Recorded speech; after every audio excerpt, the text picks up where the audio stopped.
дорожкою вузкой перестала повний вечір, край Петровський, край мой белорусский. Я тебе кажу на розвітання, до споткання, до зустрічі. Я тебе кажу на розвітання, до споткання, до зустрічі. Водар закинута саду, в небе зорка миловица, таємниці паркових присад. Певно, ні одной чи на чужині будуть строїться і сниться. Певно, ні одной чи на чужині будуть строїться і сниться.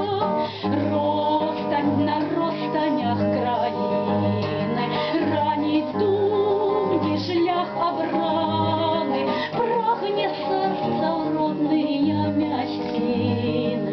И родимый образ, оживая, растревоженою раной, и родимый образ, оживая, растревоженою раной.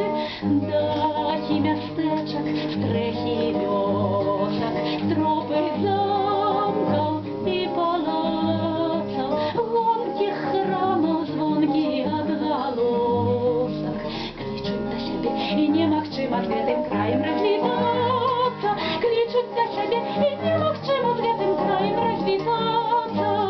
Снова лунае наш штандарт, полыхне ночи пожар, и походною трубой снова кричит нам с тобой: «Наушный бой, моя родина, край Одины, дай його звернення, шлях вертання, шлях змагання. Бої прагнуть воліною світи долю, брані звести коні, коні клич погоні, крочим з багни ночі, ночі шлях пророчий. Знову лунає наш штандарт, полыхне ночі пожар, і походною трубою снова кличу нас з тобой: «Наушний бой, моя родина, край Одини, дай його звернення, шлях вертання, шлях змагання». Волок охутаний туманом, даля гляди у барвах меду, і гучать небесные органи, і живуть у серці, і зливаються у гуках полонезу, і живуть у серці,